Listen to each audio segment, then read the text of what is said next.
Hi, I'm Steve, and welcome to Steve's Spots, where I visit those maybe not so well known places you may not find in a normal tourist guide. Today, I'm in Columbus, New Mexico, the only known location in the United States that was ever invaded by a foreign force. The area around Columbus, being in southern New Mexico, is extremely arid, flat, covered with scrub, with occasional low mountains, and can be, as you might expect, very inhospitable. However, someone did think that this would be a good place to build a town, probably because of a rich mineral deposits. So the town was established in 1891 along the U.S.-Mexico border and named after the explorer Christopher Columbus.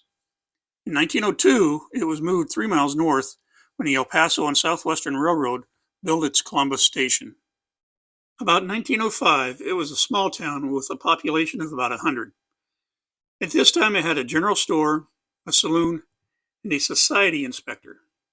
Now, I can't find any information on what his duties were, but since they did have a saloon, I might make a very good guess at what he inspected, since there were hordes of miners working the various silver, copper, lead, and zinc mines in the area. In time, a high school was built, and the Columbus News newspaper, which later became the Columbus Courier, was established. By 1915, the town had 700 residents.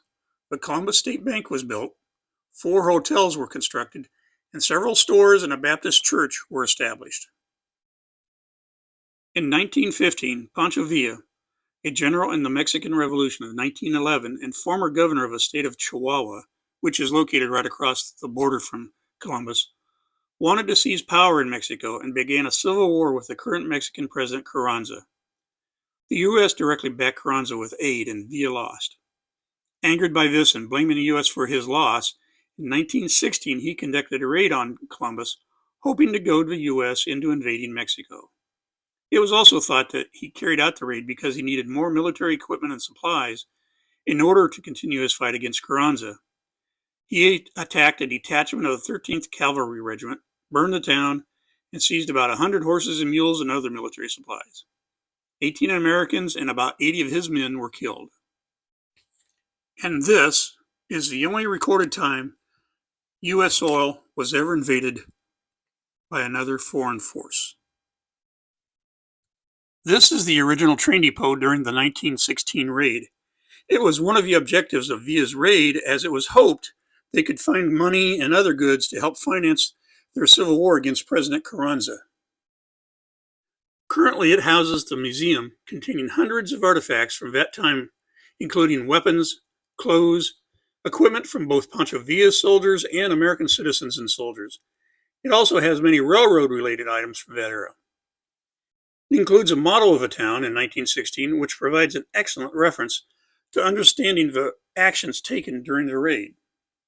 The volunteer staff provide another excellent source of information and can provide an in-depth explanation of the history of the town, the raid, and the participants. Other than the train depot, this is the only surviving building from the 1916 era. It's called the Hoover Hotel, built by William Hoover, who also was the mayor of the town during the Pancho Villa raid. Columbus experienced a few years of popularity after this 1916 raid by Pancho Villa. The army actually sent troops here, set up camp, and mounted an expedition into Mexico, which is only 3 miles away, by the way, to try to find Pancho Villa. He was later assassinated about 10 years later by Mexican forces. Now, Columbus is about 30 miles south of Deming, and it is rather isolated, but there are other things to see in this general area also. About 20 miles north of here, towards Deming, is Rockhound State Park. It's named for the abundance of minerals in the area, and visitors can search for quartz crystals, geodes, jasper, perlite, and many others. When the park opened in 1966, it was the first park in the United States to allow a collection of rocks and minerals for personal use. From about 1880 to 1956, the area was mined for precious metals, copper, lead, manganese, and fluorite. Now it's open for both amateur and professional geologists. Shakespeare is a ghost town about 3 miles southwest of Lordsburg, New Mexico, and about 100 miles from Columbus. It's currently part of a privately owned ranch, but is usually open daily from 10 to 5. You should definitely check out the times before visiting. The entire community was listed on the National Register of Historic Places back in 1973. Founded as a rest stop called Mexican Springs along a stagecoach route, it was renamed Grant after the Civil War for, of course, General U.S. Grant.